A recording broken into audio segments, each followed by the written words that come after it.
Welcome to eSafety's presentation for parents and carers about cyberbullying and online drama. Hi, I'm Deb. I'm one of a team of people at eSafety who research and write online safety advice. I'm also a parent, so I know how challenging it can be trying to work out the best way to protect your kids. And these days, one of the big worries is that they could be hurt by online bullying, which is also known as cyberbullying, or sometimes called online drama by young people. In fact, in one of our surveys, only 46% of parents told eSafety they were confident they could deal with cyberbullying if it happened to their child. And that's exactly why eSafety is here. We're a federal government agency that helps Australians have safe, positive experiences online. We also investigate and help resolve serious online abuse, including cyberbullying. Every year, hundreds of thousands of parents, carers and young people turn to us for support and advice and resources. In this video, I'll share our advice for helping your child deal with cyberbullying, but also some tips for navigating online friendships to help them prevent issues in the first place. Now, being online should be a great way to learn and socialise, to access services and just to have fun. But lots of young Australians struggle with online bullying. In fact, 1 in 5 young people aged 8 to 17 told us they've experienced things like being picked on, humiliated, threatened or excluded online. These are all types of cyberbullying. It mainly tends to happen on social media and in online games or apps where a chat function allows people to talk with each other or send messages. At eSafety, we've seen how negative experiences online can make young people feel anxious, sad and alone. And because these days what happens online is a key part of real life and very public, cyberbullying can impact on their identity and how they feel about themselves, causing long-term damage to their confidence and self-esteem. That can be devastating. So, what can you do about it as a parent or carer? Well, as a lot of us know, it can be hard to figure out if your child's experiencing a problem, let alone if they need support for it.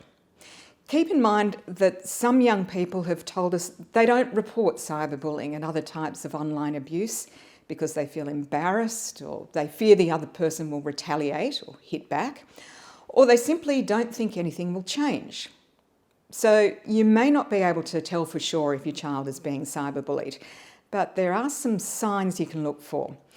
Maybe they're getting upset after using their phone or being on the internet. That could be because they've just been harassed online. Maybe they've become more private when they're using their phone or computer.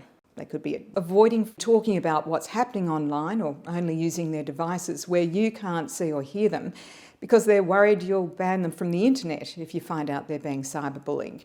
And here's an important tip: banning them is not something we recommend because it can make things even harder for them socially. Another sign to look out for is avoiding friends or making excuses not to go to school, which could be because the conflict is with a friend or classmate and it's happening both online and offline. If you notice any of these signs, start by talking with your child about what might be going on. Let them know you're there to help, not to blame them or to punish them. Then actually help them or encourage them to report the abuse to the site or app where it's happening. If the cyberbullying gets really serious and the site or app doesn't help, that's where it can be reported to eSafety. Then we can step in to deal with the company directly and negotiate to have any abusive content that's still online removed so people don't keep seeing it. To explain a bit further, here's a real-life story about eSafety helping a teenager who came to us because she was being badly cyberbullied. To protect her privacy, let's call her Hannah. Hannah had already reported the cyberbullying to the social media site where it was happening, and the site had closed the account of the person doing it. But they kept creating new accounts, which is sometimes called phoenixing. Some of the messages even said Hannah should kill herself. So, as you can imagine, she became really distressed and anxious.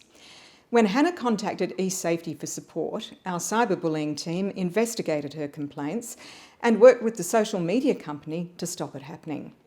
Hannah was able to provide lots of detail, including where the cyberbullying was happening and the account names, as well as screenshots of the abusive messages, which really helped our investigation. Eventually, the device being used to create the accounts was identified, and the social media company blocked that device to prevent any new abusive accounts being created. The person responsible received a formal warning from the police, and the cyberbullying stopped for good. I'm pleased to report that when we followed up with Hannah sometime later, she was doing really well. With the support of her parents and friends, she was feeling much less stress, and the longer-term impacts of the cyberbullying were fading. So, what can you do if something similar happens to your child? Here are the steps. First, collect any evidence or information about the cyberbullying. Taking screenshots of the abusive comments and the profiles of the people posting them is a good idea. Next, report the bullying to the social media site or game or other app, giving them as much of that information as you can. If they don't help or the abuse continues, then you can make a complaint to eSafety. It's easy, you just fill in our online form. If your child is being really seriously harassed, threatened, humiliated or intimidated online, we can negotiate to get the abusive content removed and help resolve the conflict. But there are some practical ways you can help your child avoid cyberbullying in the first place. So let's take a step back. Just as we check in with our kids about eating healthy foods and brushing their teeth, we also need to have early conversations that help them develop good online habits. One of those habits we should all follow is regularly checking the settings on our devices and accounts so our privacy and security are protected. For kids, that also means adjusting the settings so they're appropriate for their age and maturity. For example, can they chat only with friends or with strangers as well? And don't forget to update the settings as your child grows and how they use their devices changes, because the risks also change. You can do this with your child at first, then as they become more independent, remind them to do it themselves. There's also a range of features on social media accounts, games and other apps that can help your child manage their online relationships. For example, many allow you to mute or hide comments. This can be useful if your child is having a tough time with an online friend or needs a break from their opinions, but doesn't feel it's serious enough to unfriend or unfollow them, at least yet. If things get worse, you can help your child take some screenshots and report the abuse to the site. Then use the settings to block the other person so they can't make contact anymore. Many apps, including Instagram, Facebook, TikTok and Discord, have parent guides on their sites to help you use their safety and security features. And the eSafety Guide also lists the options available on most popular apps. Another useful strategy is to help your child build the social skills that support positive online experiences. In our recent research, 9 out of 10 teens told us they want to create positive online relationships. So a simple tip like encouraging them to get their friends' permission before posting a picture of them is a good way to help build respect within friendship groups. eSafety has great self-help resources that can make it easier for your child to understand and manage online issues. Let them know our website, esafety.gov.au, has pages developed especially for kids, if they're in primary school, or for young people, if they're in secondary school. The pages cover a wide range of cyberbullying issues, like the difference between banter and bullying, and what your child can do if they've been called a bully.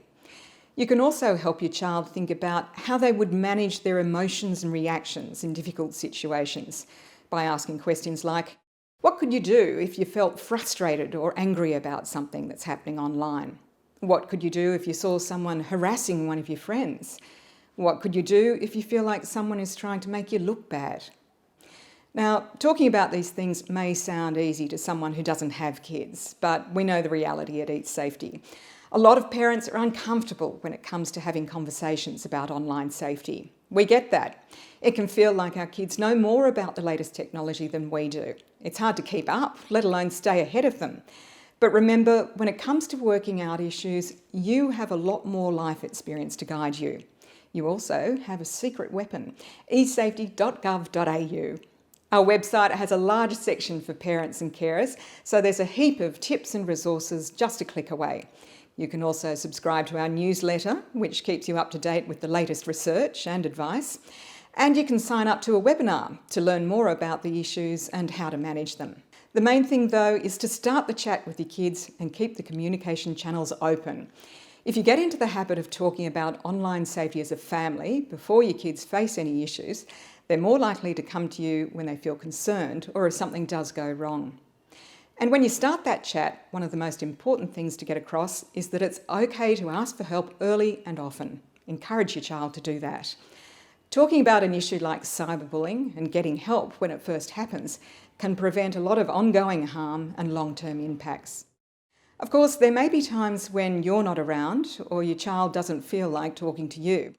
So help them identify a good person who you both trust to go to if they ever have concerns. It could be an older brother or sister, an auntie or uncle, or another trusted adult like a teacher or school counsellor. It's also a good idea to teach them how to access phone and online counselling services. You could put the details for Kids Helpline and eHeadspace on your fridge. And there's support available for you too. Each state and territory has a dedicated parent line service that offers advice and counselling. And now to a final point. Online safety goes beyond your house and your family. It's something we all need to work on together. So it would be great if you could share what you've learnt from this video with other parents and carers and recommend esafety.gov.au to them. That's how we can strengthen our communities and make the internet a better place for everyone. Thanks for taking the time to watch this video. I hope you feel empowered to start the chat with your own kids so they have safe and positive experiences online. But remember, if things do go wrong, you're not alone. eSafety is here to help.